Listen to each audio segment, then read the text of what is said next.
We're going to jump right in and demystify the whole world of security regulations. I know, it can sound like a total maze at first, but trust me, by the end of this, you'll have the map. So let's dive in. Okay, so your main job, the big mission here, is to protect our data. Simple enough, right? But here's the million-dollar question. How do we actually prove to everyone, our customers, our partners, all the official folks, that we're really doing it? The answer, in one word, is auditing. This is the secret sauce.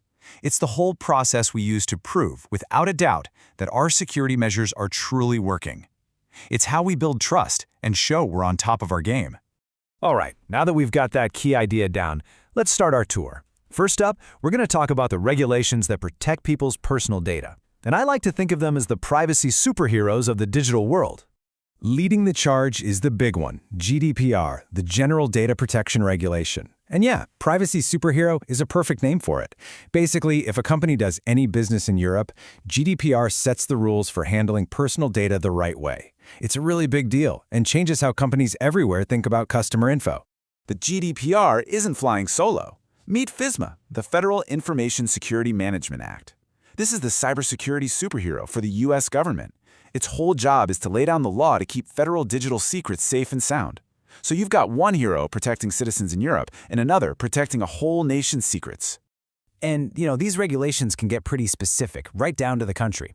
While GDPR covers the whole European Union, the UK has its own version, the Data Protection Act, or DPA.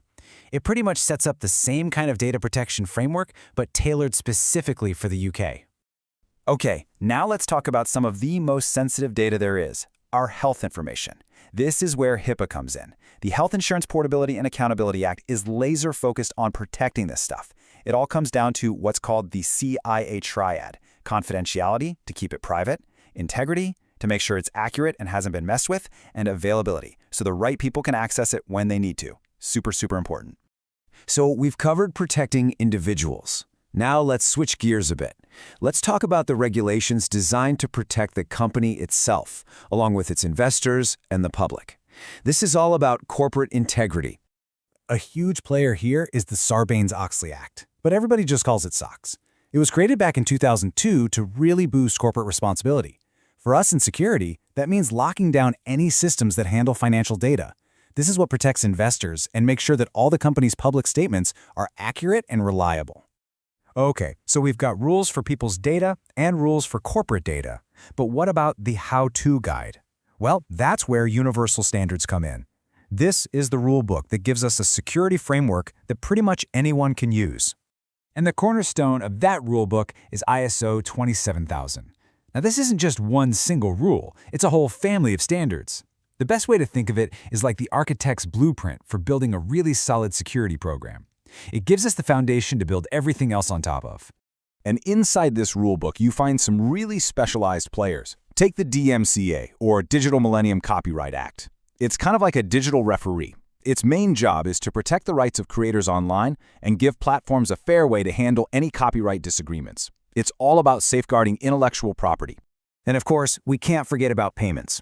Anytime we handle credit card information, we have to follow PCI DSS. That's the Payment Card Industry Data Security Standard. It's a really clear step-by-step guide. It tells you the specific security checks you need to do and exactly how cardholder info has to be stored. No room for guessing. Phew, I know, that was a whirlwind tour. So let's bring it all back home and talk about your role in all this. Don't think of these as just a long list of rules you have to follow. Instead, I want you to think of them as your security toolkit. This is it. This is your toolkit. We've got HIPAA for health data, SOX for financial integrity, PCI DSS for payments. You see, every single one of these is a specialized tool for a very specific and very important job. And this brings us full circle, right back to where we started, auditing. Auditing is how you prove that you're using all these awesome tools correctly. It's that critical final step that shows we're doing what we say we're doing, protecting our data, our customers, and our company. So, you've got your map, and you've got your toolkit. But the landscape out there is always changing. So as you start your journey with us, I'll leave you with one final question to think about. As data and tech keep evolving, what do you think the next great security challenge is going to be? Welcome aboard. We're really happy.